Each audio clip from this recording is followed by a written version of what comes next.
الكتاب الذي نزل على رسوله والكتاب الذي أنزل من قبل ومن يكفر بالله وملائكته وكتبه ورسله واليوم الآخر فقد ضل ضلالا بعيدا.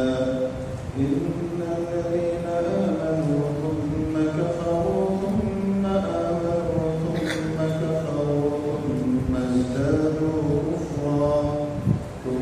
ازدادوا كفرا لم يكن الله ليغفر لهم ولا ليهديهم سبيلا. بشر المنافقين بأن لهم عذابا أليما. الذين يتخذون الكافرين أولياء من دون المؤمنين أيبتغون عندهم العزة فإن العزة لله جميعا. وقد نزل عليكم في الكتاب أن إذا سمعتم آيات الله يكفر بها ويستهزأ بها فلا تقعدوا معهم حتى يخوضوا في حديث غيره إنكم إذا مثلهم. إن الله جامع المنافقين والكافرين في جهنم جميعا. الذين يتربصون بكم فإن كان لكم فتح من الله قالوا ألم نكن معكم وإن كان للكافرين نصيب قالوا ألم نستحوذ عليكم ونمنعكم من المؤمنين فالله يحكم بينكم يوم القيامة ولن يجعل الله للكافرين على المؤمنين سبيلا. إن المنافقين يخادعون الله وهو خادعهم وإذا قاموا إلى الصلاة قاموا كسالى يراءون الناس ولا يذكرون الله إلا قليلا. مذبذبين بين ذلك لا إله هؤلاء ولا إله هؤلاء ومن يضلل الله فلن تجد له سبيلا. يا أيها الذين آمنوا لا تتخذوا الكافرين أولياء من دون المؤمنين أتريدون أن تجعلوا لله عليكم سلطانا مبينا. إن المنافقين في الدرك الأسفل من النار ولن تجد لهم نصيرا. إلا الذين تابوا وأصلحوا واعتصموا بالله وأخلصوا دينهم لله فأولئك مع المؤمنين وسوف يؤتي الله المؤمنين أجرا عظيما. ما يفعل الله بعذابكم إن شكرتم وآمنتم وكان الله شاكرا عليما. صدق الله مولانا العظيم.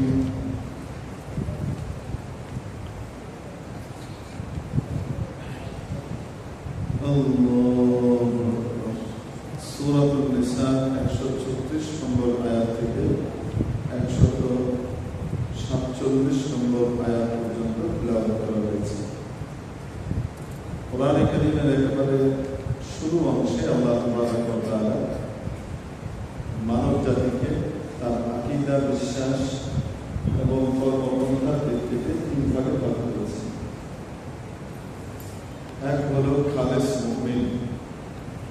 তাদের কিছু বৈশিষ্ট্য বলেছেন। এরপরে উল্লেখ করেছেন খালেস কাফের, যারা প্রকাশ্য কাফের, প্রকাশ্যে তার কুফরের ঘোষণা দেয়, ঈমান আনেন। এরপরে জঘন্য প্রকারের কাফেরের বর্ণনা দিয়েছেন, যে প্রকাশ্যে ঈমান দেখা আর ভেতরে ভেতরে সে কুফর লালন করে।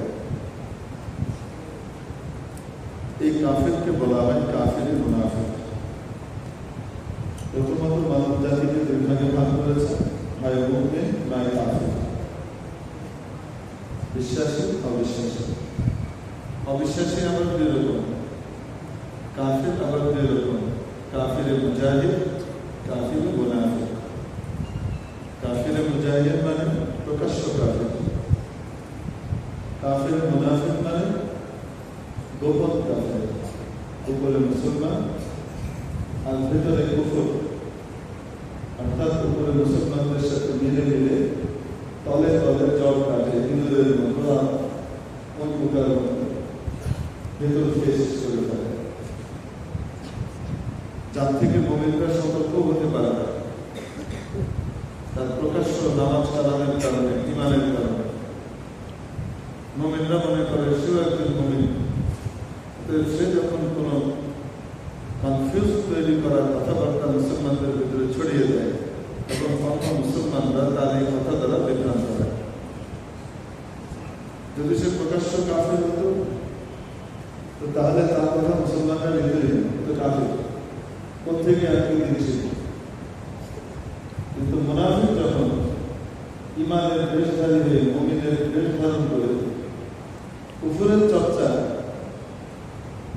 মুমিনদের ভিতরে করতে থাকে আর মুমিনদের ভিতরে কুফর ছড়াতে থাকে, তখন সাধারণ মুমিনরা বিভ্রান্ত হয়ে যায় এবং সাধারণ মুমিনদের ভিতরে বিশৃঙ্খলা তৈরি হয়। এজন্য এই দুই রকম কাফেরের ভিতরে নিকৃষ্টতম কাফের বলা হয়েছে মুনাফিক কাফেরকে। মুনাফিক কাফের আবার দুই রকম। এক রকমের মুনাফিক কাফের হলো যাদের মনের ভিতরে কুফর একদম সিলমা, তারা ভেতরে পরিপূর্ণ কুফর লালন করে আর উপরে ঈমানদারদের সমাজে সুযোগ সুবিধা নেবার জন্য মুমিনের ব্যবসা করে। আর আরেক রকমের মুনাফিক হল এরা দ্বিধাগ্রস্ত থাকে, কখনো ঈমানের দিকে ঝুঁকে, কখনো কুফরের দিকে ঝুঁকে, এই মাঝামাঝি নরকল করতে থাকে। তারা মজবুতির সাথে ঈমানের উপরে থাকতে পারে না। এ হলো দ্বিতীয় প্রকারের কাফের। এদের উদাহরণ আল্লাহ তাআলা দিয়েছেন কোরআনে কারীমে, একদম প্রথম সূরা বাকারার দ্বিতীয় রূপে দিয়েছেন, বিদ্যুৎ চমকানোর মতো। হঠাৎ যখন বিদ্যুৎ চমকায় তখন রাস্তা দেখতে পায়, রাস্তার দিকে খেয়াল করা হয়, হঠাৎ করে যখন আবার বিদ্যুৎটা নেমে যায়, ওটা তার সারাক্ষণ জ্বলে থাকে না, তখন অন্ধকারে নিয়োজিত হয়ে যায়। অর্থাৎ মাঝে মাঝে তাদের সামনে ঈমানের নূরের ঝলকানি দেখা যায়, তখন তারা ঈমানের দিকে আকৃষ্ট হতে চায়, কিন্তু আবার কুফরের অন্ধকারের ভিতরে আবার কি হয়ে যায়, ডুবে যায়। এই মুনাফিক আবার দুই রকম। তাহলে আল্লাহ রাব্বুল আলামিন কোরআনে কারীমের একেবারে সূচনা লগ্নে মানব জাতিকে ভাগ করলেন মৌলিকভাবে মোট কয় ভাগে, দুই ভাগে। এক মুমিন আর হলো কাফের। কাফের আবার কয় রকম, প্রকাশ্য কাফের, কাফিরে মুজাহিদ, যেমন হিন্দু, বৌদ্ধ, খ্রিস্টান, এনারা প্রকাশ্য কাফের, সবাই জানে, অমুসলিম। তাদের কাছ থেকে কেউ দিন ধর্ম শিখতে যায় না। কোন সেকুলার দলের কাছ থেকে কেউ কোনো দিন ধর্ম শিখতে যায় না, এটাকে সাধারণ মহাত্মা রাজনৈতিক দল মনে করে, ওদের কাছ থেকে দিন ধর্ম নিতে যায় না। কিন্তু দিনের নামে যখন নাকি সামনে আসে, উপরে লেখা লা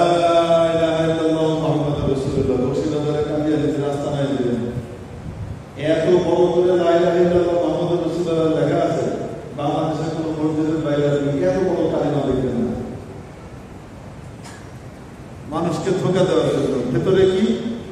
ভেতরে আস্তে করে মানুষকে ডেকে ডেকে নিয়ে ধীরে সুস্থে তারপরে বলে যে গোলাম আহমদ কাদিয়ানীও একজন নবী।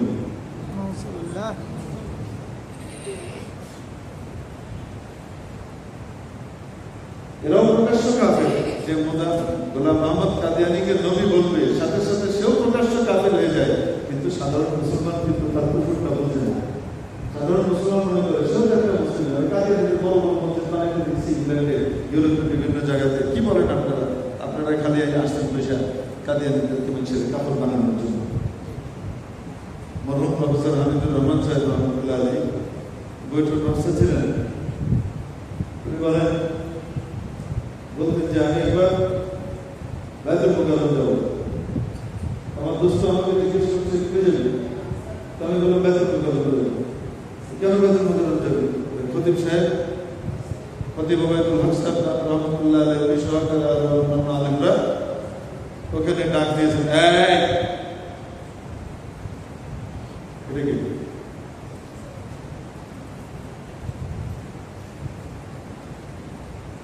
এদিকে দেখেন, আমার দিকে দেখেন।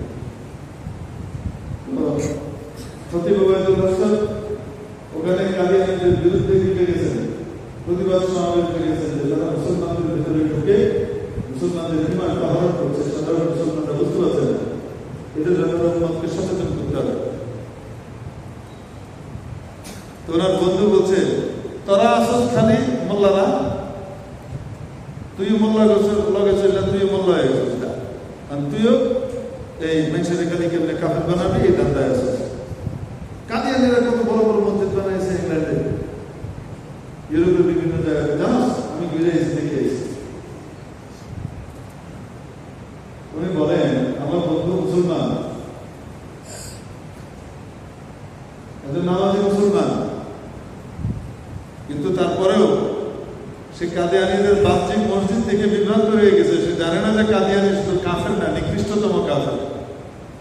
নবীজি সাল্লাল্লাহু আলাইহি ওয়াসাল্লামের সুস্পষ্ট বাণী,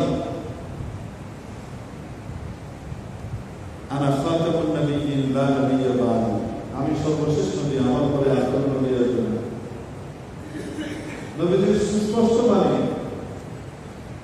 আমার পরে বড় বড় 30 জন প্রতারক দাজ্জাল আসবে। দাজ্জাল মানে মহাপ্রতারক। 30 জন বড় বড় প্রতারক আসবে আমার পরে, যারা কুল্লুহুম ইয়াদউন আন্নাহু নবী, প্রত্যেকেই দাবি করবে সে নবী। বড় ধোঁকাবাজ হবে। নবীজি বলছেন বড় ধোঁকাবাজ, যাদের ধোঁকাতে সাধারণ মানুষ ফিরে যাবে, মৃত্যু হয়ে যাবে। এই জন্য হানাফি, শাফি, মালিকি, হাম্বলি বা তাফসিলি শিয়া এরকম যেমন ভাগ আছে, অনেকে মনে করে কাদিয়ানী তো মনে হয় মুসলমানদের ভিতরে আরেকটা ফেরকা বা একটা ভাগ। না, কাদিয়ানী মুসলমানই না।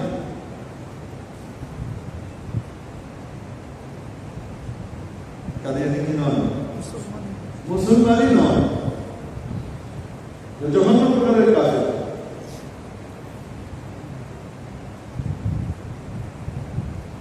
কেউ যদি এই কথা বলে, কোন ব্যক্তিকে নবুয়তের দাবি করতে শোনার পরে, নবীজির ইন্তিকালের পরে, যে আমি নবী, এই কথা দাবি করতে শোনার পরে কেউ যদি বলে যে আমি কথাটা তাহকিক করি, ব্যক্তি নবী কিনা একটু যাচাই করি, ফাকাত কাফার, সে সাথে সাথে কাফের হয়ে যায়। এর যাচাইয়ের কোনো সুযোগ নাই। নবীজির পরে আর কোন নবী নাই, কোন নবী নেই। নবীজি নিজেই বলছেন, লাউ কানা বা'দি নাবিয়্যুন লাকানা ওমর, আমার পরে কোনো নবী আসবে না, আমার পরে যদি কেউ নবী হতো তাহলে সে ওমর হতো। যেহেতু আমার পরে আর কোনো নবী নাই, তাই ওমর কি হবে না? নবী হয় না। বুঝতে পারেনি মনে হয়? এগুলো ভয়ঙ্কর রকমের কাফির, যে কাফিরের কুফর দেখা যায় না। সে মুসলমানদের সাথে নামাজ পড়ে, মুসলমানদের সাথে রোজা রাখে, আবার সে গোলাম আহমদ কাদিয়ানীকে নবীও মনে করে। আল্লাহ পাক আমাদের ঈমানকে রক্ষা করুন। এজন্য ওলামা হযরত আমাদেরকে এই সমস্ত গুপ্ত কাজের সম্পর্কে পরিষ্কারভাবে চিহ্নিত করে দেন। এটা আমাদের জন্য আল্লাহ পাকের রহমত যে ওনারা আমাদেরকে চিনিয়ে দিচ্ছেন, এ হলো ডাকাত আর এ হলো ভালো মানুষ। তো বলছিলাম কোরআনে কারীমের একদম সূচনা লগ্নে আল্লাহ পাক আকীদা বিশ্বাসের দিক থেকে মানুষকে কয় ভাগে ভাগ করেছেন? মৌলিকভাবে প্রথমে দুই ভাগে, ঈমানদার, কাফির। বেঈমান, বেঈমান আবার কয় রকম? প্রকাশ্য বেঈমান, গুপ্ত বেঈমান। উপরে ঈমান, ভেতরে কি? কুফর। এদেরকে বলা হয় কাফির, মুনাফিক। এখানে আল্লাহ তাবারক ওয়া তাআলা দুর্বল ঈমানদার যারা, অর্থাৎ আকীদা বিশ্বাস তো ঠিক আছে, কিন্তু প্র্যাকটিসের ক্ষেত্রে তার দুর্বলতা চলে আসে। ঈমানের বাস্তব রূপ দেখাতে সে মাঝে মাঝে কি হয়? ব্যর্থ হয়ে যায়। মানুষের ঈমানটা যেন সব সময় তাজা থাকে, মজবুত থাকে। এজন্য আল্লাহ রাব্বুল আলামিন সূরাতুন নিসা 136 নম্বর আয়াতে ইরশাদ করছেন, ইয়া আইয়ুহাল্লাযীনা আমানু আমিনু, এ ঈমানদাররা ঈমান আনো। কি অর্থ? কি অর্থ? তোমার ঈমানকে তাজা করো, তোমার ঈমানকে সতেজ করো, তোমার ঈমানকে চকচকে করো। একটা স্বর্ণ যখন আপনি নতুন কিনে আনেন, যেমন ঝলমল করে, চকচক করে, এটা আবার দীর্ঘদিন ব্যবহারের পরে এটার ভিতরে এক ধরনের কি পড়ে? ময়লা পড়ে, একটু কালারটা কেমন কেমন যেন হয়ে যায়। আবার যখন এটাকে স্বর্ণকারের কাছে দেওয়া হয়, আর স্বর্ণকার ওটাকে নির্ধারিত কিছু বিশেষ কেমিক্যালের ভিতরে একটু ডুবিয়ে যখন একটু হালকা নাড়াচাড়া করে, আর যখন আবার উঠায়, তখন একদম প্রথম দিনের মতো ঝকঝকে তকতকে হয়ে যায়। হয় কি হয় না? তো তোমার যে ঈমান আছে, এই স্বর্ণতুল্য ঈমানকে, এটাকে আবার কি করো? ঝকঝকে তকতকে করো, সতেজ করো। রাসূল পাক সাল্লাল্লাহু আলাইহি ওয়াসাল্লাম বললেন একদিন, জাদ্দিদু ঈমানাকুম, সাহাবীরা তোমরা তোমাদের ঈমানকে নবায়ন করো। কি করো? ঈমানকে নতুন করে আনো, ঈমানের নবায়ন করো। ক্বালু কাইফা নুজাদ্দিদু ঈমানানা ইয়া রাসূলুল্লাহ, তারা বললেন, হে আল্লাহর রাসূল, আমরা তো ঈমানদার আছি, আমরা নতুন করে ঈমান কিভাবে আসবো? ঈমান কেন নতুন করবো কিভাবে?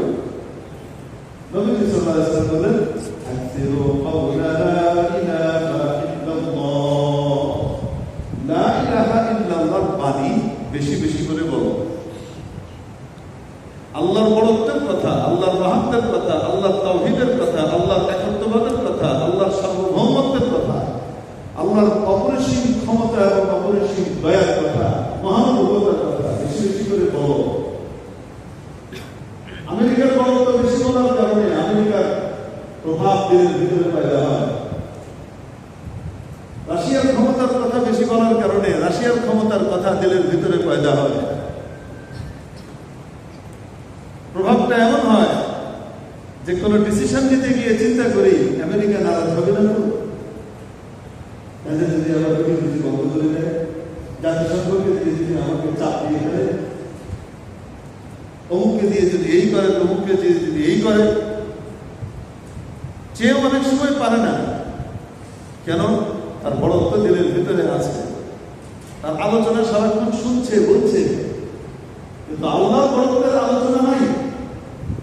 যার কারণে একজন মুমিন মুসলমান বিশ্বাস করে যে আল্লাহই সবচেয়ে বড়, আল্লাহর চেয়ে বড় কেউ নাই। প্রত্যেক মুমিন মুসলমান বিশ্বাস করে, শুধু করে না, প্রতিদিন 5 বার তার কানে 6 বার করে কথা বলা হয়, আল্লাহু আকবার, আল্লাহু আকবার। প্রতিদিন ঘোষণা শুনে 30 বার, মুয়াজ্জিনের মুখ থেকে 30 বার সে শুনে প্রতিদিন আল্লাহু আকবার, আল্লাহু আকবার। প্রতি আযানে কয়বার শুনে? 6 বার। আযান কয়বার হয়? 5 বার। কতবার হলো? কমপক্ষে কয়বার? 30 বার শুনে। আর যে মসজিদে জামাতে নামাজ পড়ে সে 60 বার শুনে। আর জুমাতে 66 বার শুনে। কিন্তু তারপরেও আল্লাহর বড়ত্বের আলোচনা নাই, আল্লাহর মাহাত্ম্যের আলোচনা নাই, আল্লাহর গরিমার আলোচনা নাই, লা ইলাহা ইল্লাল্লাহ জিকির নাই।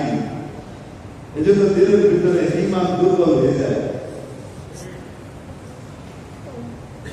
লা ইলাহা ইল্লাল্লাহ, যেমন এই লা ইলাহা ইল্লাল্লাহ জিকিরও করতে হবে, আবার লা ইলাহা ইল্লাল্লাহর মর্ম মানুষের সামনে বলতে হবে, শুনতে হবে। দুইটাই করতে হবে। টেক্সটটাও বলতে হবে, আবার এটার মর্মের আলোচনাও ব্যাপক হারে করতে হবে। অনেকে কি মনে করে? অনেকে মনে করে শুধু বড়ত্বের আলোচনা করলেই চলবে। এই লা ইলাহা ইল্লাল্লাহর জিকির, অর্থাৎ এটার উইথ বারবার এটাকে বলা, মুখে লা ইলাহা ইল্লাল্লাহ, লা ইলাহা ইল্লাল্লাহ, লা ইলাহা ইল্লাল্লাহ বারবার বলা দরকার নেই, এটাও ঠিক না। আর যারা মনে করে শুধু লা ইলাহা ইল্লাল্লাহর জিকির করলেই হবে, এটার হাকিকত আর মর্মটা আমার বলার দরকার নাই, সে অর্ধেকের উপরে আছে, পরিপূর্ণের মধ্যে নাই। পরিপূর্ণ কোনটা? লা ইলাহা ইল্লাল্লাহর জিকিরও করবে, আবার লা ইলাহা ইল্লাল্লাহ মর্মের আলোচনাও মানুষের সামনে বারবার করবে, উঠতে বসতে করবে। যখন ইউরোপ আমেরিকার আলোচনা আসলো, হ্যাঁ ইউরোপ আমেরিকাকে বানাইছেন আল্লাহ, এই ইউরোপ আমেরিকার ক্ষমতা আল্লাহর ক্ষমতার সামনে তুচ্ছ। আল্লাহু আকবার, আল্লাহই তুচ্ছ বলবে। এই কথা যদি আমি বারবার বলতে থাকি না, তো তাহলে দেখবেন শয়তান আমার আপনার ধারে কাছে আসবে না, নাহলে সেখানে আসবে, তাদের উপর সওয়াব হবে এবং মুমিনের ঈমানকে দুর্বল করে দেবে। সবল মুমিনের ঈমান দুর্বল হবে। দুটো জিনিস বললাম। রাসূল বলেন আকসিরু কওলা লা ইলাহা ইল্লাল্লাহ, লা ইলাহা ইল্লাল্লাহ, এই কথাটা বারবার বলো। হযরত মুসা আলাইহিস সালাম আল্লাহ তাআলার কাছে চাইলেন, ইয়া আল্লাহ, আপনি আমাকে একটা বিশেষ জিকির দেন যেটা দিয়ে আমি আপনার সবচেয়ে নিকটে যেতে পারি। বিশেষ একটা জিকির দেন যেটা দিয়ে আমি আপনার সবচেয়ে বেশি কাছে যেতে পারি। আল্লাহ তাআলা হযরত মুসা আলাইহিস সালামের কাছে ওহী পাঠালেন, লা ইলাহা ইল্লাল্লাহ, বেশি বেশি।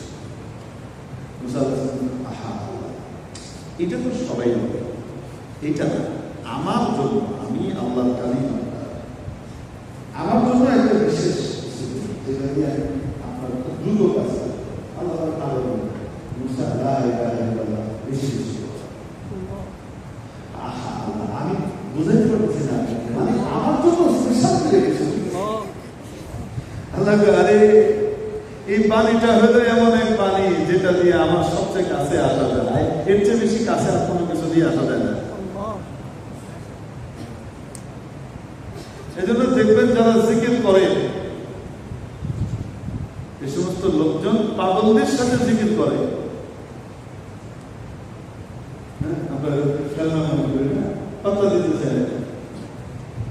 আমাদের মাশায়েখ আকাবেরিন এনারা এই জিকির বেশি বেশি করতেন, লা ইলাহা ইল্লাল্লাহ। যারা করে এবং জিকিরের পরিবেশে থাকে, এই সমস্ত লোকের দেখবেন তাদেরকে সহজে শয়তান ধোঁকা দিতে পারে না। ইমানের ভিতরে মজবুতি চলে আসে, বাড়ির ভিতরে কথা চলে আসে, আমলের ভিতরে শক্তি চলে আসে। ওটা করতে হবে। আবার এটার মর্ম বেশি মানুষকে বলতে হবে। আল্লাহ বড়ত্ব মাহাত্মের কথা, ওয়ারাব্বাকা ফাকাব্বির, আপনার রবের বড়ত্ব বর্ণনা করেন। ইয়া আইয়ুহাল মুদ্দাসসির, হে কম্বলওয়ালা, কুম, উঠেন, আনজির, ভয় দেখান, আমার আযাবের ভয় দেখান, আমার সাজার ভয় দেখান। ওয়ারাব্বাকা ফাকাব্বির, আপনার রবের বড়ত্ব বর্ণনা এটা বলেন নাই আপনার রবের বড়ত্ব বর্ণনা করেন। কি বলছে জানেন? একমাত্র আপনার রবের বড়ত্ব বর্ণনা করেন। জিজ্ঞেস করেন এখানে ওলামা ইকরাম আছেন, আত-তাকদীমু মা হাক্কুহু তা'খীর ইউফিদুল হাসর, যেটা পরে আসা, যেটার স্থান পরে, সেটাকে যখন আগে আনা হয় তো তখন মূল বিষয়টা ওটার ভিতরেই কেন্দ্রীভূত হয়। আরবি রীতি অনুযায়ী বলার কথা, কাব্বির রব্বাক, আপনি আপনার রবের বড়াই বর্ণনা করেন, রবের বড়ত্ব বলেন। কাব্বির রব্বাক, কাব্বির রব্বাক, অতএব আপনি আপনার রবের বড়ত্ব বর্ণনা করেন। এটা আরবি ব্যাকরণের রীতি অনুযায়ী। কিন্তু যখনই রব্বাক, যেটা পরের কথা, থাকার কথা, সেটাকে যখন আগে নিয়ে আসা হলো, এখন এই তাকবীর একেবারে এই রবের ভিতরেই কেন্দ্রীভূত হলো। অর্থাৎ ওয়ারাব্বাকা ফাকাব্বির, অর্থাৎ একমাত্র আপনার রবের বড়ত্ব বর্ণনা করেন। কার বড়ত্ব? হ্যাঁ, আমরা মাশাআল্লাহ ওসি সাহেবের বড়ত্ব বর্ণনা করি, এসপি সাহেবের বড়ত্ব বর্ণনা করি, সুপ্রি সাহেবের বড়ত্ব বর্ণনা করি, আইজি সাহেবের বড়ত্ব বুঝি, সেনা প্রধানের বড়ত্ব বুঝি, জি, অ্যাডমিন যারা আছেন, যেখানে যেখানে আছেন তাদের বড়ত্ব বুঝি, বসের বড়ত্ব বলি। Boss is always right. কি বলে? আত্মবাক্যের মতো ইয়াদ করা মানুষ বলা আছে, বস ইজ অলওয়েজ রাইট। তোমার বস সবসময় সঠিক, উনি ভুল বললেও জি স্যার, উনি ভুল বললেও বলতে হবে ইয়েস স্যার, জি স্যার, তাহলে তুমি ভালো করতে পারবে। বলা নাই তো, আপনারা শুনেন নাই মনে হয় এই বাক্য, শুনেন নাই? তাহলে বসের বড়ত্ব তো বর্ণনা হচ্ছে, কিন্তু আল্লাহর বড়ত্ব সেটা বর্ণনার সময়, হ্যাঁ, সংসদের সময়ের দাম বেশি, তাই ঈশার নামাজের জন্য বক্তটা দেওয়া যাবে না, অন্যগুলো পড়েই ঈশার সময় চারটা করে নিবি, বাড়িতে যেয়ে পড়ে নিবি। কেন? ইমান তো আছে, ইমান একটা চর্চা, চর্চা না থাকার কারণে এটার বড়ত্ব মাথার ভিতরে ঢুকে আছে, আল্লাহর বড়ত্ব কমে যাচ্ছে। এই জন্য দেখুন যারা জাকিরিনের জামাত থাকে, এরা সবকিছু বাদ দিয়ে নামাজে ছুটে আসে। যে সমস্ত ব্যক্তিরা দাওয়াতের মেহনত করে, যেই লাইনেই হোক, যেভাবেই হোক না কেন, দাওয়াত তাবলীগের মেহনত করে বা অন্য কোনো মাধ্যমে দাওয়াতের মেহনত করে, এই সমস্ত লোকরা দেখবেন নামাজের সময় তাকে ঠেকিয়ে দেখা যায় না, নামাজের জন্য ছুটে মসজিদে চলে আসে। আসে না মনে হয়? যে সব কাজ ফেলে দিয়ে আগে নামাজে যায়, কাজ করে, পরেরটা করে, ব্যবসা করে, চাকরি করে, মিটিং করে, সব করে, ভাই নামাজের সময় নামাজে যাবে, নামাজ আগে। কেন? ইমান মজবুত। নবীজি বলছেন, ইয়া জাদ্দিদু ঈমানাকুম, তোমাদের ঈমানকে সতেজ করো, তাজা করো, নতুন করো, নবায়ন করো। আল্লাহু কাইফা জাদ্দিদু ঈমানানা ইয়া রাসূলুল্লাহ, ইয়া রাসূল, আমরা আমাদের ঈমানকে নতুন করে তাজাটা কিভাবে করব, নতুন করব কিভাবে? নবীজি বলেন, ইরু কাওলা লা ইলাহা ইল্লাল্লাহ।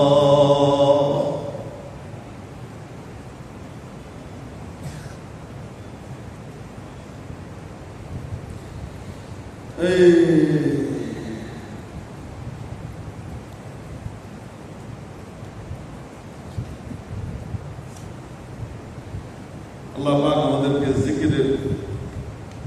জিকির ওয়ালাদের অন্তর্ভুক্ত হওয়ার তৌফিক দান করুন। জিকিরের মর্মকেও দাওয়াত দেওয়ার, প্রকাশ করবার তৌফিক আমাদেরকে নসিব করুন। হাদিস শরীফের মধ্যে এসেছে, যে ব্যক্তি জিকির করতে করতে নিজের জিহ্বাকে তরতাজা রাখে, মানে সর্বদা জিকির করে, সে কিয়ামতের দিন সবাই যখন পেরেশান আর অস্থির থাকবে, সে হাসতে হাসতে জান্নাতে যাবে।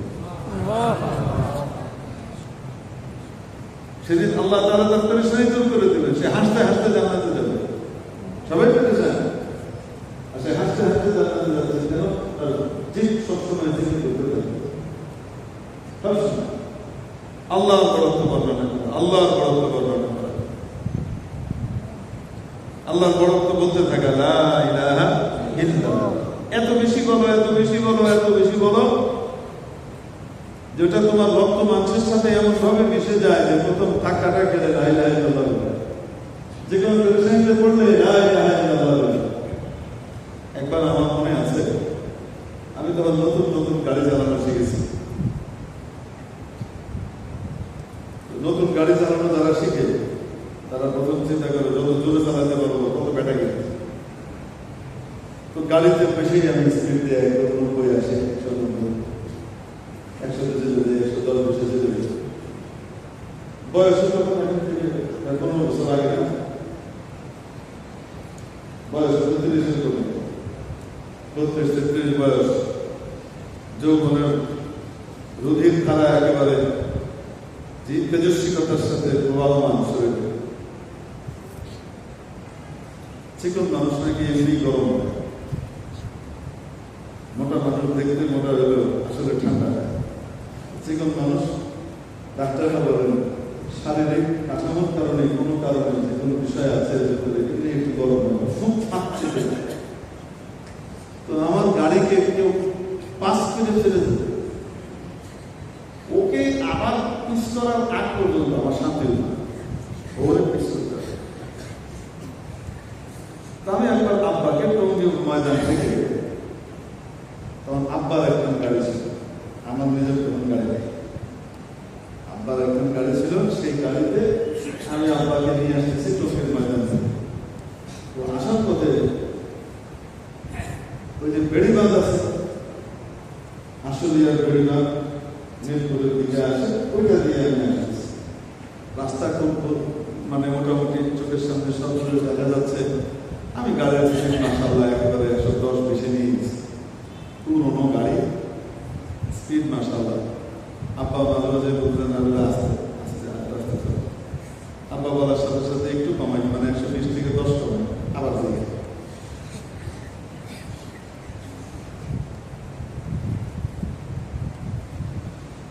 হঠাৎ করে এক জায়গাতে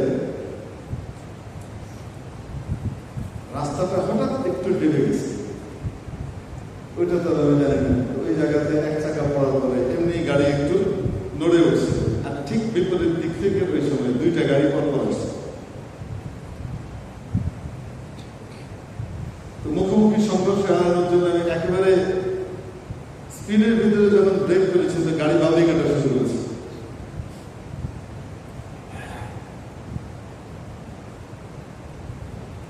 এখন আবার চালাই না, এখন আবার দেহে শুনে চালাই, এখন যে আস্তে চালাই তা না, টপ স্পিড যেটা দেওয়া থাকে রাস্তায় সেটা না চালাতে পারলে তখন আমার মনে হয় আমি মাত্রও কাজ করতেছি, এটা ঠিক না। আল্লাহ পাক এখানে একটা সুযোগ দিয়েছেন, সেই সুযোগ না নেওয়া এটা ঠিক না। সময়ের দাম আছে, রাস্তাঘাটের ভিতরে সময় নষ্ট করবো না, কাম আছে না। এবার আল্লাহ রহমত সৌদি আরব যাওয়ার পরে আমরা 3 দিনের এক ঐতিহাসিক সফরে বেরিয়েছি। ইসলামের ঐতিহাসিক যে জায়গাগুলো এগুলো সফর করা, প্র্যাকটিক্যালি হাদিসকে বাস্তবে রূপে দেখা। তো খাইবার যুদ্ধ যেটা হয়েছে, খাইবারে গিয়েছি, মদিনা শরীফ থেকে শুরু করেছি, একদিন ফজরের পরে সফর শুরু, খাইবার দেখেছি পুরো জায়গা দেখে। তারপরে সেখান থেকে গিয়েছি কওমে সামুদের এরিয়া, যে জায়গাতে পৃথিবীর পুরো শৈলীর কিংবদন্তি যারা,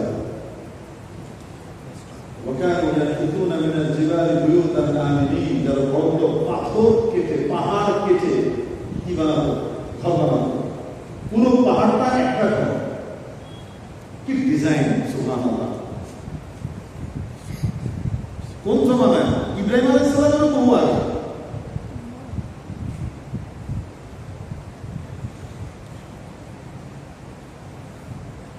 এই পার্টি সেই জায়গাতে দেখেছি আল্লাহ যেখানে তাদেরকে ধ্বংস করেছে, এবং তারা মজেজা চেয়েছিল। ইমাম আহমদ সালেহ একটা শর্ত আছে, কি শর্ত? এই পাথরটা একটা বিরাট পাথর দেখিয়েছে, সেটা একটা পুরো একটা পাহাড়ের মধ্যে একটা পাথর, এটার ভিতর থেকে একটা বড় উটনি বের হবে, সেই উটনি গাভীর মধ্যে বের হবে, গাভীর অবস্থায় বের হয়ে বাচ্চা দিবে, আমরা দেখব, তাহলে বিশ্বাস করবো তুমি সঠিক।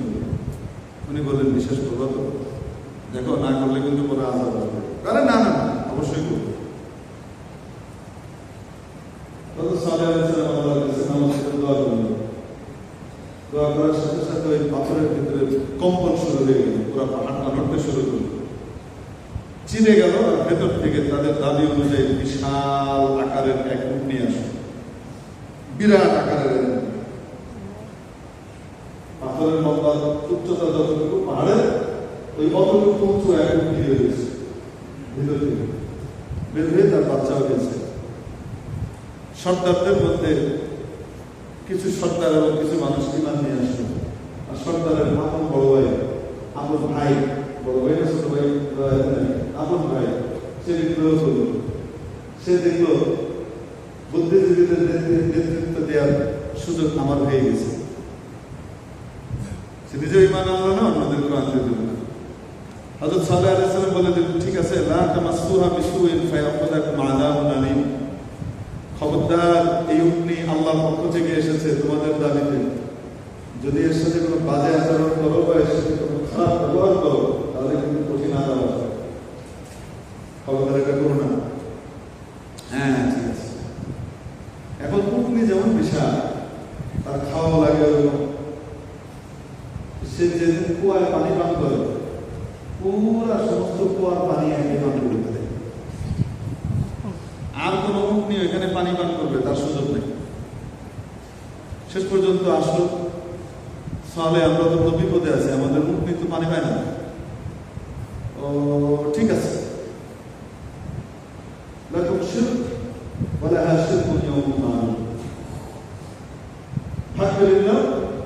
একদিন এই উটনি পান করবে, আর আরেকদিন তোমাদের উটনিরা পান করবে। সে এই উটনি পান করবে, তবে যেদিন এই উটনি পান করবে সেদিন তো আর কোনো পানি পাবে না। সেদিন তোমরা এর থেকে যত দুধ আছে নিতে পারো, নিয়ে নিবে। এই উটনির কাছ থেকে মাশাআল্লাহ যার যত মন দুধ দরকার, দোয়ায় তার দুধ বেরিয়ে দিয়ে দিন।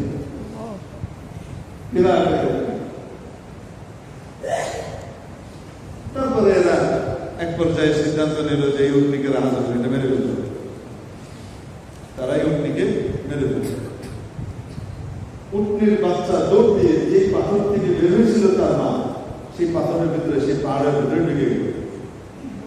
কয়েকবার চিৎকার করলো মানুষের ভাষায়, হে আমার রব, আমার মা কই, আমার মা কই বলে দৌড় দিয়ে গিয়ে সে নিজের জান বাঁচালো। তাকেও মারতে চাইল, সে ভিতরে ঢুকে গেল। অর্থাৎ সালেহ আলাইহিস সালামের খবর শোনার পরে ঘুরে আসলেন, এসে বললেন, বাচ্চাটা বাচ্চাটা যদি থাকে তাহলে কমপক্ষে তোমাদের বাচ্চার রাস্তা বের করা যাবে। বাচ্চাটা করে, তো বাচ্চাটা তো ভিতরে নিয়ে গেছে, আর কিছু করার নেই।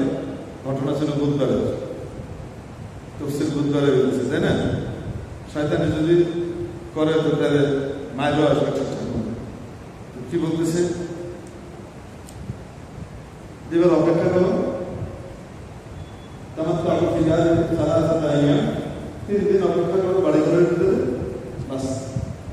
যালিকা ওয়াদুন গায়রু মাকযুব, এক সত্য ওয়াদা, প্রতিশ্রুতি সামনে আসতেছে, এরপরে বাঁচার কোনো কায়দা নেই।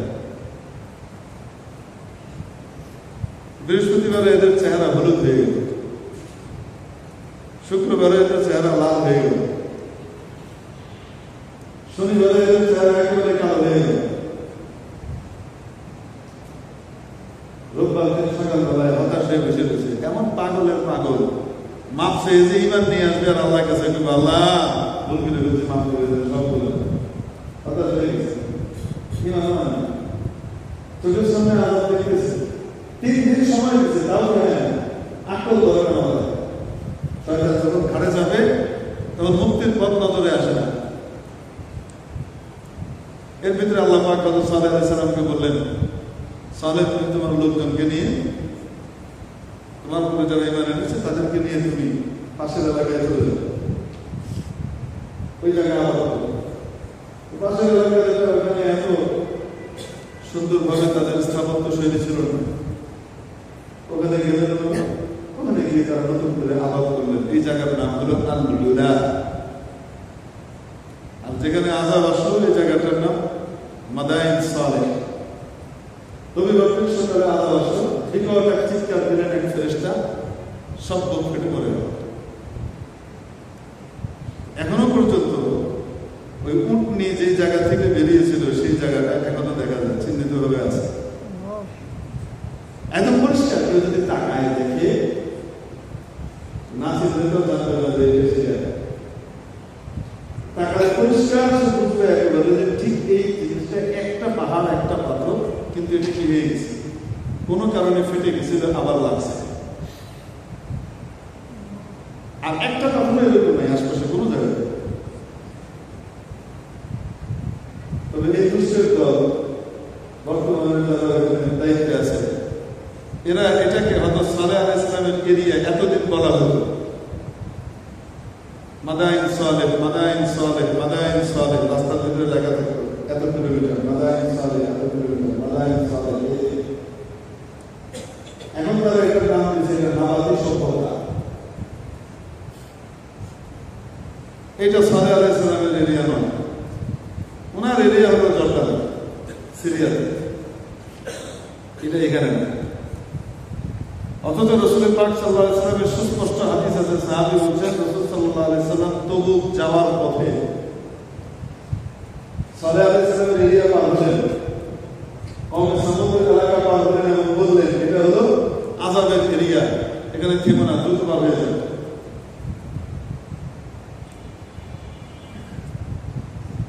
মদিনা শরীফ থেকে যদি তাবুক যাওয়া হয় প্রতিমধ্যে মাঝখানে এই মাদাইন সালেহ পড়ে, ঠিক মাঝখানের এরিয়া। তাবুক মদিনা শরীফ থেকে 750 কিলোমিটার, অন্য রাস্তায় গেলে 900 কিলোমিটার হয়ে যাচ্ছে। আর 400 কিলোমিটার পরে প্রায় 450 কিলোমিটারের মাথায় ঠিক ওই একই রাস্তায় এই মাদাইন সালেহ পড়ে। কেন তারা এই মাদাইন সালেহকে অথচ সালেহ আলাইহিস সালামের এরিয়া না বলে এটাকে সরিয়ে দিচ্ছে, এটা আমার বোধগম্য নয়। তাদের যে গাইড আমাদেরকে ঘুরিয়ে ঘুরিয়ে দেখাচ্ছে সেই বর্ণনা করলো, তা আমি আবার অন্যদেরকে ট্রান্সলেট করে বোঝাচ্ছি, আমি আমার ট্রান্সলেট যেটা সেটা করতেছি, করে বললাম এটা এটা এটা দেখে রাখেন, সালেহ আলাইহিস সালামের নাম দিচ্ছি না, নিলে তো আবার এরা কি করবে, বুঝবে যে আমি অন্যটা বলতেছি। আমি বললাম এটা এটা এটা এটা একটা ঘটনা ঘটনা হয়েছে, এই জায়গায় দেখে রাখেন, পরে আমি ব্রিফ করে দেবো। আমি এর আগে ওই দিন এসেছি, দেখিয়ে দিচ্ছি, যদি দেখেন যে আল্লাহ কুদরত শান্ত দেখেন। আমি তাকে একটা প্রশ্ন করছি, আচ্ছা হাদিসের ভিতরে তো আসছে রাসূল সাল্লাল্লাহু আলাইহি ওয়াসাল্লাম তাবুক যাওয়ার পথে কওমে সামুদের এরিয়া পার হয়েছেন, সামুদ গোত্রের এরিয়া পার হয়েছেন এবং এটা দ্রুত পার করার জন্য বলেছেন। আপনারা বলছেন এটা নাবাতি সভ্যতা, কিভাবে বলেন? বলছে এটা নাবাতি সভ্যতা, আর সেম এরকমই আছে সিরিয়াতে। সিরিয়া মানে বর্তমান সিরিয়া না, ওই সময়কার শাম, যেটা পুরা সিরিয়া, জর্দান, লেবানন, ফিলিস্তিন, ইসরায়েল পুরা এরিয়া মিলে শাম। তো এটা জর্দানে আছে, সালেহ আলাইহিস সালামের এরিয়া জর্দানে। আমি জিজ্ঞেস করছি রাসূল সাল্লাল্লাহু আলাইহি ওয়াসাল্লাম তাহলে তাবুক যাওয়ার পথে এই সহজ রাস্তা বাদ দিয়ে রাসূল ওই সালেহ আলাইহিস সালামের এরিয়া ঘোরার জন্য আগে জর্দান গেছেন, তারপর এখানে এসেছেন।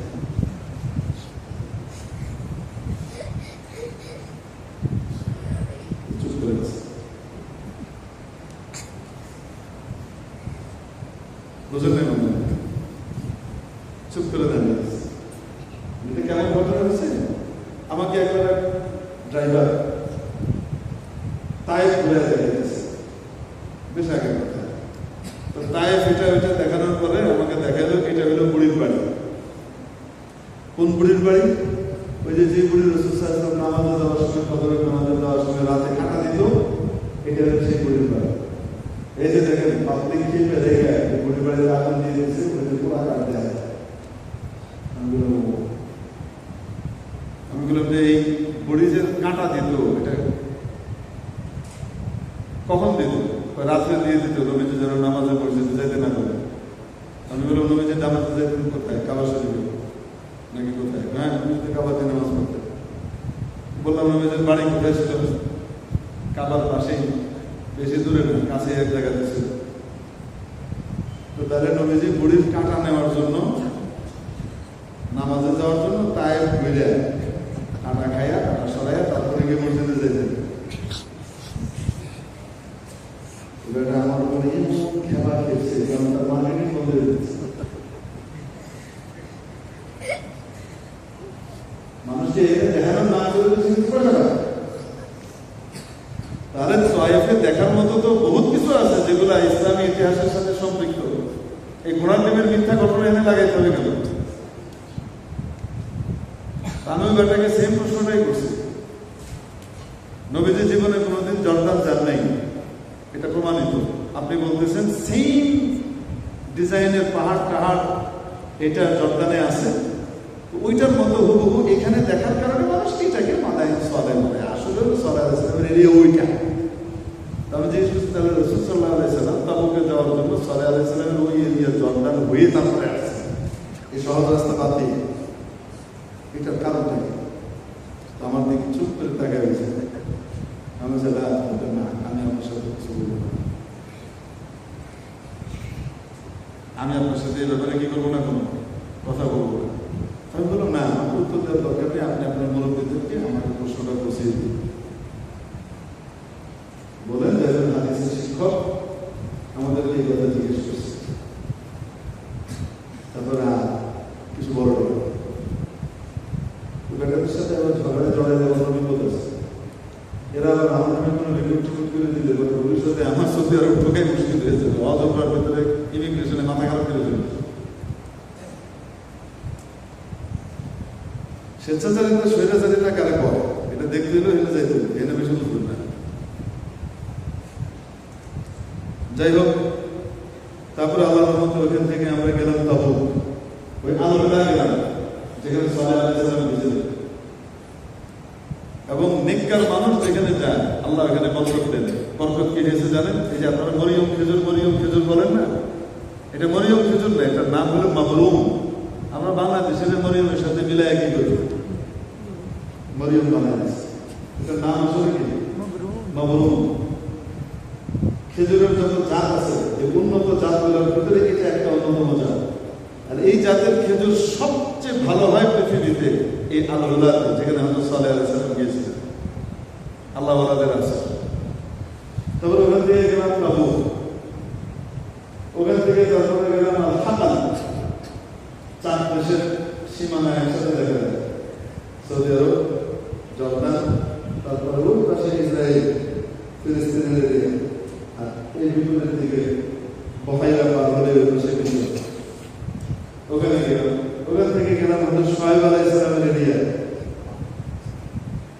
শুআয়ব আলাইহিস সালাম যে জায়গায় বসবাস করতেন ওই জায়গার নাম মাদাইন শুআয়ব। হযরত মুসা আলাইহিস সালাম পালিয়ে এসেছিলেন যখন ফেরাউনের কবল থেকে, পালিয়ে এসে দিকভ্রান্ত হয়ে ঘুরতে ঘুরতে এসে পৌঁছেছেন মাদাইন। আল্লাহ তাআলা এই ঘটনা কোরআন শরীফে বর্ণনা করেছেন।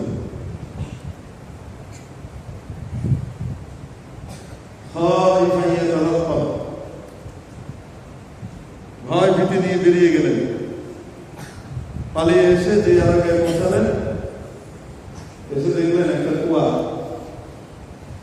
সেই কুয়ার পাশে উনি বসে আছেন আর দোয়া করছেন, আল্লাহ আমার এই অসহায় অবস্থায় কই আপনি আনবেন? আমার মা, আমার আত্মীয় স্বজন সবকিছু ফেলায় কোন পাহাড়ি এলাকায় এসে পৌঁছাইলাম। বসে আছেন, তো দেখেন 2 মেয়ে বসে আছে, খুব লাজুক স্বভাবের 2 মেয়ে, বকরি নিয়ে বসে আছে। তুমি জিজ্ঞেস করলেন তোমরা বসে আছো কেন?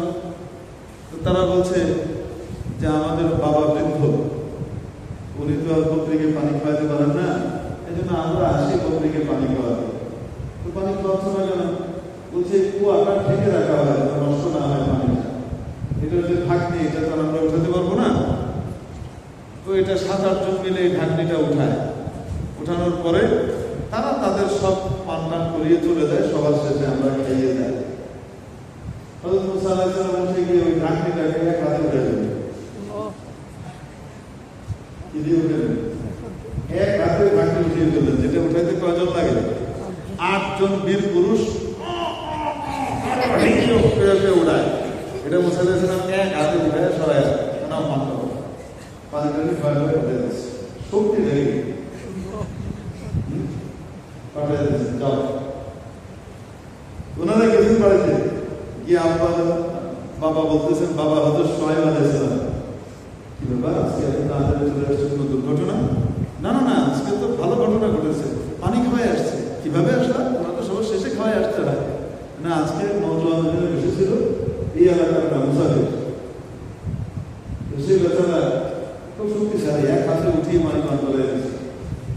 সোহাইব আলাইহিস সালাম তো নবী, নবীরা কোনোদিন দুনিয়াতে কারো ইহসান নিজের মাথার উপরে রাখেন না, বদলা দিয়ে দেন। আখিরাতের বদলা আখিরাতে, কিন্তু দুনিয়াতে কারো ঋণ মাথায় রাখেন না, বদলা দিয়ে দেন। উনি বললেন, নিয়ে আসুন, তাকে আমরা কি করি, পুরস্কার দিয়ে দিই, যাতে কোনো দায় আমাদের কাছে তার না থাকে। একজন বেশি আল্লাহ বলেন,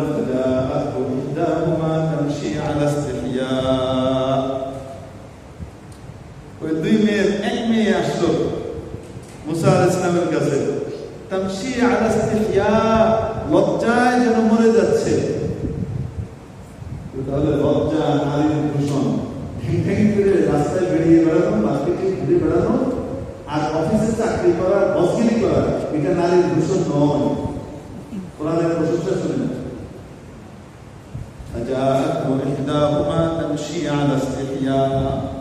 নবী তনয়া আসলেন একজন, লজ্জায় কাচুমাচু হয়ে এসে বলছেন, ইন্না আবী ইয়াদউকা, আমার বাবা আপনাকে ডেকেছেন, লিয়াজজিয়াকা আজরা মা সাকাইতা লানা, আপনি আমাকে যে পান করিয়ে দিয়েছেন এটার বিনিময়ে আমার আব্বা আপনাকে দেবেন। ফালাম্মা জাআহু, হযরত মুসা আলাইহিস সালাম যখন এসে পৌঁছালেন হযরত শুআয়বের কাছে, ওয়াকাসসা আলাইহিম কাসাস, এবং পুরো ঘটনা শোনালেন, বনি ইসরায়েলের নির্যাতনের কাহিনী, ফিরআউন কিভাবে বনি ইসরায়েলকে নির্যাতন করছে, ইমানদারদেরকে কষ্ট দিচ্ছে, ভালো মানুষদেরকে, এগুলো সব শোনালেন। এবং কি জুলুমের হাত থেকে বেঁচে উনি এখানে চলে এসেছেন এটা উনি বললেন।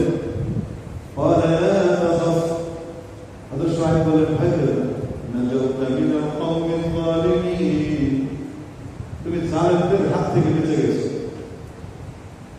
জালেম জাতির সম্প্রদায়ের হাত থেকে তুমি বেঁচে গেছো, তুমি এখানে নিরাপদে থাকো। ফিরআউনের কর্তৃত্ব এখানে পৌঁছাবে না, মাঝখানে সাগর আছে, মাঝখানে এক উপসাগর আছে, ফিরআউন এখানে আসতে পারবে না, এটা ফিরআউনের আওতায় না, তুমি বেঁচে গেছো, থাকো এখানে, আরামে থাকো। তারপর বললেন,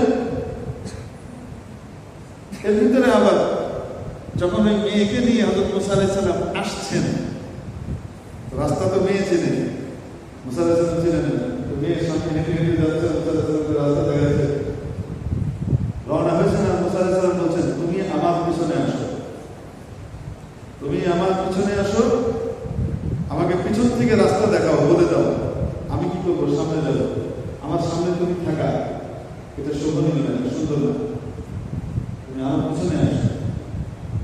নবীরা কেমন পুত পবিত্র হন, সুবহানাল্লাহ। আল্লাহ আমাদেরকে ওরকম পুত পবিত্র চরিত্র দান করে না। পিছনে থাকা মেয়ে এসে বাবার কাছে বলতেছে, ইয়া আবাত ইস্তাজির, ইন্না খায়রা মান ইস্তাজারতাল কবিয়্যুল আমিন, আব্বা তাকে আপনি কর্মচারী হিসেবে আমাদের এখানে রেখে দেন, কাজের লোক তো লাগে, বাড়িতে কোনো ছেলে নেই আপনার, এই পানি টানি খামানো, মেষ পালা, এগুলোর জন্য আমরা যাওয়া, এটা তো আমরা পারি না, রেখে দেন, কাজে রাখেন। কারণ আপনি যদি তাকে কাজে নেন, কর্মচারী হিসেবে আপনার নিয়োগ দেন, তাহলে তার ভিতরে দুইটা বৈশিষ্ট্য আছে। এক হলো বড় শক্তিশালী, দেখতে লম্বা চাড়েঙ্গা, চিকন চাকন। হযরত মুসা আলাইহিস সালাম ছিলেন হ্যাংলা পাতলা, এখান থেকে আমি ওইদিকে গেছি। হযরত মুসা আলাইহিস সালাম কেমন ছিলেন? হ্যাংলা পাতলা ছিলেন, হ্যাংলা পাতলা। নবীজি বলেছেন যে আমার ভাই মুসার সাথে আমার দেখা হয়েছে, দেখতে উনি কেমন জানো, রাজুলুন কাআসদি শানুআ, এই আস্তে শানুআর লোকরা দেখতে যেমন আরবের একটা কবিরা, আমার ভাই মুসা এরকম ছিপছিপে গলাদের লম্বা, দেখতে মনে হয় শরীরে শক্তি আছে, কিন্তু 8 জন যেটা সরাইতে পারে করে কোমর জায়গা করে সেটা উনি এক হাতে ছড়াই দেবেন। শক্তিটা এমন। এবং তার সাথে আরেকটা বড় গুণ, আমি অত্যন্ত বিশ্বস্ত, নারী লোক না, এদিক ওদিক চোখ দেওয়ার লোক না, অত্যন্ত ভালো। প্রত্যেকে বের করেছেন যে সে আমাকে সামনে দিয়ে স্বাভাবিকভাবে আমি রাস্তা দেখাবো, এটাই স্বাভাবিক, কিন্তু উনি আমার চোখ করবে, এটা করেন না, আমি পিছনে নিয়ে গেছি, তুমি পিছনে থাকো, তোমার উপরে আমার চোখ রাখা, এটা শোভনীয় না। হযরত শুআয়ব আলাইহিস সালাম সিদ্ধান্ত নিয়ে নিলেন, ছেলেটা নিকার পরেজগার, এখনো নবী হয় নাই, নবুয়ত পায় নাই, কিন্তু নবী তো নবী চিনতে পারে। ছেলেটা ভালো, অত্যন্ত ভদ্র, টাকা পয়সা কিচ্ছু নাই, ঠিক একদম পথের ফকির মুসাফির, কিচ্ছু নাই, তার পালিয়ে এসেছে, শক্তিশালী এবং ভদ্র এবং বিশ্বস্ত। আর আমার মেয়েও তার প্রশংসা করেছে। তো মেয়েকে বলতেছে, মা আমি যদি তোমাদের একজনকে তার কাছে বিয়ে দিই আর রেখে দিই আমাদের বাড়িতে ছেলে হিসেবে, কি বলবো? চুপ করে আছে। কুমারী নামে মৌনতা সম্মতির লক্ষণ। তারপরে এবার হযরত শুআয়ব আলাইহিস সালাম মুসা আলাইহিস সালামকে বলতেছেন, তুমি এখানে যদি 8 বছর আমার এখানে থাকো আর আমার এই ভাড়া গুলাকে দেখাশোনা করো, এগুলা যা করো আমার মেয়েরা যেগুলো করে এগুলো তুমি করো, তাহলে বিনিময়ে আমি তোমাকে আমার 2 বিয়ের একজনকে দিয়ে দিব। 8 বছর আমার এখানে থাকতে হবে। আর যদি তুমি 10 বছর পুরা করো তাহলে এটা তোমার ইচ্ছা। মুসা আলাইহিস সালাম বলতেছেন, আইয়ামাল আজালাইনি কাদাইতু ফালা উদওয়ানা আলাইহি। আপনি 8 আর 10 দুটো গেছেন, আপনার এক্সপেকটেশন 10, আমি যদি 8 করি, যে কোনো একটা করি, তাহলে আমার হক আমাকে বুঝাই দেওয়া হবে তো? হ্যাঁ, ঠিক আছে। 8 বছর পার করে হযরত মুসা আলাইহিস সালামের সাথে মেয়ের বিয়ে দিয়ে দিলেন। মেয়ের নাম সফুরা। বিয়ে দিয়ে দেওয়ার পরে এবার বলে নিবেন, আমি আমার মাকে দেখতে চাই। অনেকদিন হয়ে গেছে, এতদিন সাধারণ ক্ষমা হয়ে যাওয়ার কথা, আমি একটু যাই। শুআয়ব আলাইহিস সালাম বললেন, যাও। রওনা হলেন। রাস্তার ভিতরে তুরে সাইনা আসলো। এই সিনাই পর্বতমালার একটা অংশ তুরে সাইনা, এটা পড়ছে মিশরের ভিতরে। ওখানে আসলো, এর ভিতরে প্রসব বেদনা হতেছে। প্রসব বেদনা ওঠার পরে তাপ লাগে, সেঁক দেওয়া লাগে, এমন এক বিপদ সময়ের আগে শুরু হয়ে গেছে। সময়ের আগেই পেটে কি হয়েছে, বেদনা উঠে গেছে। এখন কি করবে? দূরে দেখে আগুন, গাছের উপরে আগুন দেখা যায়। মুসা আলাইহিস সালাম বলতেছেন, আগুন দেখা যাচ্ছে, তার মানে মানুষ আছে, মানুষের সহায়তা তো দরকার, না হলে কমপক্ষে আগুনটা তো পাবো। যে কোনো কারণে আগুন আছে, এখানে সেই আগুনটা এনে তোমাকে সেঁক দিতে পারবো। আগুন আনতে যাই, তুমি থাকো এখানে, রেখে যাচ্ছেন। আগুন আনতে গেছেন, আর ওই জায়গাতে যাওয়ার পরেই উপর থেকে আওয়াজ আসতেছে, ওই আগুনের জায়গা থেকে আওয়াজ আসতেছে উপর থেকে, ইন্নাকা বিল ওয়াদিল মুকদ্দাসি তুওয়া ফাখলা'না আলাইক। এই মুসা, তুমি অতি পবিত্র চত্বরে আছো, পবিত্র ওয়াদিতে আছো, জুতাটা খুলো। ইন্নী আনা রাব্বুক, আমি তোমার রব, আগুন না। ফাখলা'না আলাইক, জুতাটা খুলে আসো। এজন্য মসজিদে ঢোকার সময় কি করতে হয় আমাদের? জুতা খুলে নামাজ পড়া হালাল, চাই যদি নাপাকি না থাকে, জুতা খুলে নামাজ পড়তে হবে না, হবে। কিন্তু মসজিদে জুতা খুলে প্রবেশ করা এটা কি আদবের পরিচয় না বেয়াদবি? ফাখলা'না আলাইক, জুতাটা খুলে আসো। এরপরে আল্লাহ নবুয়ত দিয়ে দিলেন, যাও ধরনের কাছে যাও। মুসা আলাইহিস সালামকে ধরনের কাছে যাও, মহাশয় আমার তো মধ্যের ভিতরে একটু জড়তা আছে, আপনি এক কাজ করেন, আমার সিঙ্গার হিসেবে হারুন ভাইকে কি দিয়ে দেন, আমার নবুয়ত দিয়ে দেন। আমার ভাই হারুন ওয়াফসাহু মিন্নী লিসানা, উনি অত্যন্ত স্পষ্ট ভাষায়, পরিষ্কার ভাষায় কথা বলেন, ওনাকে দিয়ে দেন। ওরা আচ্ছা ঠিক আছে, যাও। দিয়ে দিলাম হারুনকে নবুয়ত। নবী নবী হয়ে গেলেন হযরত হারুন। তারপরে কি কি হয়েছে সেটা পরের কথা। শোয়েব আলাইহিস সালামের যে কুয়ার জায়গা, ওনার বাড়ির যে এরিয়া, আলহামদুলিল্লাহ আল্লাহ এখানে যাওয়ার তৌফিক দিয়েছেন। এর বহু বছর পরে যখন মুসা আলাইহিস সালাম ফিরআউনের সাথে টক্কর দিলেন এক পর্যায়ে, এবং ফিরআউন মুসা আলাইহিস সালামকে ধ্বংস করার জন্য নিয়ত করলো, কারণ জাদুকররা যাদেরকে সে ভাড়া করে নিয়ে আসছে তারাও ঈমানে নেমেছে। ফিরআউনের প্রভাব প্রতিপত্তি শেষ, সে সিদ্ধান্ত নিলে মেরে ফেলবে ওদের। আল্লাহ তাআলা রাতের বেলায় বললেন ভাগো এর থেকে। মুসা আলাইহিস সালাম তার সমস্ত অনুসারীদের সাথে করে নিয়ে রওনা হয়ে গেলেন, সহজ পথে গেলেন যেন পালিয়ে যেতে পারেন সবাইকে নিয়ে। রাতের বেলায় আল্লাহ রাস্তা বলে দিলেন। ভুল রাস্তায় গিয়ে কোথায় এসে পৌঁছেছেন জানেন? ওই যে জেল দিয়ে বিয়ে গিরে গেছে তার ওই পাশেই মিশর, ওই কাছাকাছি, ওখান থেকে বেশি না, 25-30 কিলোমিটার দূর জায়গার নাম মাখানা বর্তমান। ওই উল্টা দিকে ওখানে এসে পৌঁছেছে। সামনে দেখে সাগর, এক পাশে লোহিত সাগর বিশাল, আর লোহিত সাগরের এক চ্যানেল, বিরাট এক চ্যানেল, খালিজা আকাবা উপসাগর। সামনে দেখেন সাগর, পিছন দিকে ফিরাউন আসতেছে। লোকজন বলতে লাগলো, এই মুসা, এবার তো মাল্লা আমাদেরকে সমানে। আগে তো এখানে থেকে একটু জেলখানায় থেকে দিকে মরতাম, হয়তো বাঁচার কোনো সিস্টেম ছিল।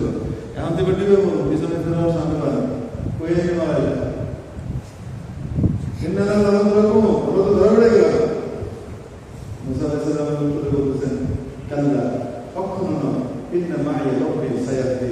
আমার রব আমার সাথে আছেন, রাস্তা দেখাবেন।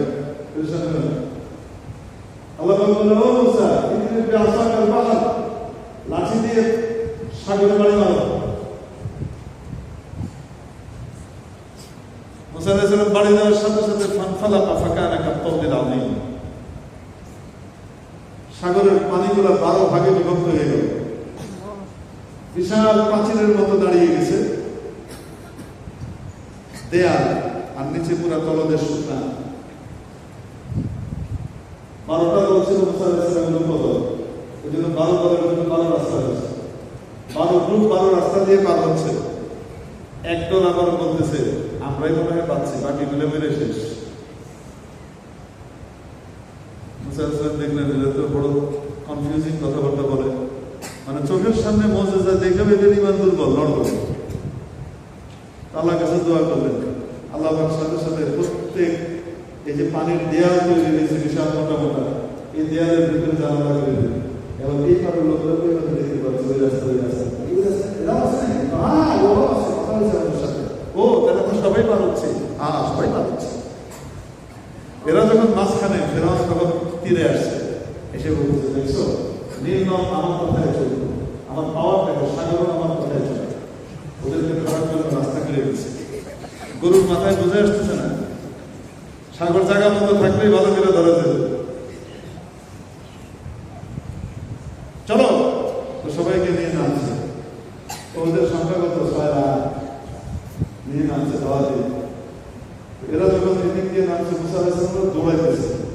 মুসা আলাইহিস সালাম যখন এই পারে এসে উঠলেন, ওরা তখন মাঝখানে ফেরাউনের পাশে। আল্লাহ বলেন, পানি যেমন ছিল তেমন রয়ে যাবে। হাজার হাজার কোটি টন পানির চাপে একটা চিড়ে চাকরা রয়েছে। পানি এইভাবে মিলার কারণে একটা ছিটকে মেঘের কাছাকাছি গিয়ে উপর থেকে পড়তেছে আর ডিবে মরতেছে। এই পাশে যখন তারা চলে আসছে, আসার পরে এরা আরেক মুসিবতে পড়ছে। চারিদিকে তো সাগর, এদিকেও সাগর, এদিকেও সাগর, আর পুরো এলাকা পাহাড় আর পাহাড়। যদি না জানতো দেখতে বুঝতে পারবে, পাহাড় আর পাহাড়, রুক্ষ পাহাড়। পানির কোনো নাম বলতে হবে, পানি খাওয়ার পানি, সাগরের পানি, কেটে গেল তেতো পানি। আল্লাহ কাছে বলতেছেন, আল্লাহ বলেন, ওয়া ইস্তাসকা মুসা লিকাওমিহি ফাকুল্লা ইদরিব বিআসাকাল হাজার। মুসা আলাইহিস সালাম আল্লাহর কাছে পানি চাইলেন, সুপেয় পানি চাইলেন খাওয়ার জন্য, নিজের খাওয়ার জন্য। আল্লাহ বললেন লাঠিটা দিয়ে এইভাবে পাথরে মারো, আগে মারতে গেছে পানি দিয়ে, এখন কয়েক পাথরে মারো, লাঠিও জবরদস্ত, যা লাগে এটা। বাড়ি মারার সাথে সাথে আল্লাহ বলেন ফানফাজারাত মিনহু ইসনাতা আশরাতা আইনা, ওখান থেকে 12টা ঝর্ণা ধারা প্রবাহিত হতে লাগে। প্রত্যেক দলের জন্য 12টা উপদল, এক একটা করে ঝর্ণা। আল্লাহ বলেন খাওয়া পান করো। 12 ঝর্ণা ধারার ভিতরে এখনো এক ঝর্ণা ধারা প্রবাহমান আছে। আমি জানতাম না যে ওটা এখনো প্রবাহমান আছে, শুধু এই জায়গাটা দেখার জন্য গেছিলাম। গিয়ে দেখি আল্লাহ রহমতে এখনো পানি চলতেছে, এবং সেই পানির ভিতরে আবার মাছ আছে, ছোট ছোট মাছ দৌড়াইতেছে। আশপাশের কোনো পানির চিহ্ন নাই, পানি যা আছে না, আর এটার পানি হলে একেবারে বেশি। এটা করে এখন বিশাল দেয়াল দিয়ে ঘেরাও করে দিচ্ছে, ওর ভিতরে ঢুকে যাবে। এবং ওই ঝর্ণার খবরে যেন মানুষ না জানে, এটার জন্য গাছপালা আশপাশে এমন ভাবে লাগাই দিচ্ছে নজর না। ওখানে যাওয়ার পরে কি আর করবো, আমার কাছে পানির খাওয়ার জন্য ছোট ছোট বোতল ছিল, যে কটা বোতল আছে সব নিয়ে পানি খাওয়াই, তারপরে ওই পানি ওখান থেকে বললাম, জানলে তো কন্টেনার নিয়ে যেত। ছোট ছোট 3টা বোতলে মাত্র পানি ভর্তি পারছে। আমাদের বেলাল ভাই ছেলেরা নজর টজর করলাম, কেন তারপরে নামাজ কালাম করে ফিরে আসলাম। আল্লাহ ওই জায়গায় নিয়েছেন। তো বলতেছিলাম চিকন মানুষের রাগ এমনি কি হয়, বেশি চেতা। তো আমি তো মুটকা মাটকা হয়ে গেছি ওই সময়, তো একদম হেগলা পাতলা, বয়সও কম। ওই যে গাড়ি চালাইতেছি বলতেছিলেন না, ঘুমায় গাড়ি চালাচ্ছে। মুসা আলাইহিস সালামের আলোচনায় থেকে আসছে, মনে হয়েছে ওটা উনি হ্যাংলা পাতলা ছিলেন, একটু গরম হয়ে গেছিলেন। মাঝে মাঝে স্মৃতি হইতে যায়, জুমার ভিতরে যদি স্মৃতি কেমনি স্মৃতি না, যেটা স্মৃতি ওইটা কাজের সাথে স্মৃতি, বুঝে আসবে আর না আসবে, সময়ে দেখবেন যেটা ঠিকই বুঝবে। তো গাড়ি ধোঁয়ায় চালাচ্ছি, হঠাৎ ওই যে ওই অবস্থা দেখার পরে আমি তো ব্রেকে পা দিছি একদম টাইট করে, গাড়ি কি আর জায়গায় দাঁড়ায়, গাড়ি তো করে ব্যবহার করতেছে, গাড়ি একবার রাস্তা নেই পাশে এই কথা বলছে। ওই সময় আমি দেখেছি আমার আব্বা গাড়িতে বসে, প্রথম কথা ছিল লা ইলাহা ইল্লাল্লাহ, লা ইলাহা ইল্লাল্লাহ, লা ইলাহা ইল্লাল্লাহ, লা ইলাহা ইল্লাল্লাহ। মানে উনি আপনি হালাক, উনি পরিষ্কার বুঝে নিচ্ছেন যে আমি এখন কোথায় যাচ্ছি, জান্নাতে যাইতেছি, আমার পুত আমারও জান্নাতে নিচ্ছে। ওই বিপদের প্রথম মুহূর্তে আব্বার মুখে যে শব্দ বেরোয়েছে সেটা কি? লা ইলাহা ইল্লাল্লাহ। আমি বলতেছি এই জন্য বললাম যে মানুষ যখন বেশি বেশি বলতে থাকবে, বেশি বেশি বলতে থাকবে, বেশি বেশি দাওয়াত দিতে থাকবে, মৃত্যুর মানজার সামনে আসলে প্রথমেই মুখে ও মা গো বাবা গো গেল রে, প্রথম মুখে আসবে লা ইলাহা ইল্লাল্লাহ।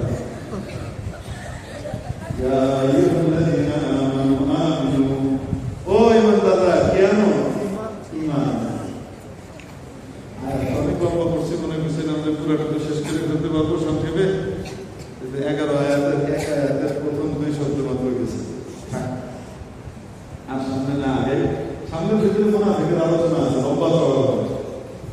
এই জন্য এই মুমিন মুসলমানের ভাগ এটা আপনাদের সামনে মৌলিকভাবে বললাম। আল্লাহ পাক তৌফিক দিলে ইনশাআল্লাহ সামনের বুধবারে বাকি ভিডিও বলবো। اللهم صل على سيدنا مولانا محمد وعلى اله وصحبه وسلم. رب ارحمهما كما ربياني صغيرا. الى العالمين ولك المغفرة. يا الله আমাদের ঈমানকে মজবুত রাখো। يا الله আমাদের ঈমানের সালামতি এবং মজবুতি দান করো। يا الله দুনিয়া আখিরাতের ইজ্জত সম্মান নসিব করো, দুনিয়া আখিরাতের বেইজ্জতি থেকে হেফাজত করো। الى العالمين আমাদের সকলকে জান্নাতের মেহমান হিসেবে আপনি কবুল করে নেন। يا الله যতদিন চিন্তা রাখেন শান্তির সাথে রাখেন। يا الله দুনিয়া থেকে নেওয়ার সময় শান্তির সাথে নেন। يا الله দুনিয়া থেকে যাওয়ার পর শান্তির বাড়ি জান্নাত আমাদের জায়গা বানিয়ে দেন। يا الله প্রত্যেকের যাবতীয় প্রয়োজন গায়ে খাজানা থেকে পুরো করে দেন। রিজিকের ভিতরে বরকত দিয়ে দেন। বেরোজগার কম রোজগারের জন্য আপনি উত্তম সুস্থ হালাল রিজিকের ফয়সালা করে দেন। يا الله আমাদের বাবা মাকে মাফ করে দেন, আমাদের বাবা মা নিয়ে হায়াত দারাজ করে দেন। يا الله বাবা মা যারা অসুস্থ আছে তাদেরকে পরিপূর্ণভাবে সুস্থতা দান করেন। يا الله আমাদের বাবা মা যারা দুনিয়া থেকে চলে গেছেন, আত্মীয় স্বজন বন্ধু বান্ধব তাদেরকে জান্নাতের মেহমান হিসেবে কবুল করে নেন। আল্লাহ আমাদের সন্তানদেরকে দিনদার পরহেজগার বাবা মা আপনার হাবিবের খাঁটি উম্মতি হিসেবে দয়া করেন। আয় আল্লাহ কবর মঞ্জুর করেন। দুনিয়া থেকে যাওয়ার সময় ঈমানের সাথে যাওয়ার তৌফিক দান করেন। সুবহান রাব্বিকা রব্বিল ইজ্জাতি আম্মা ইয়াসিফুন।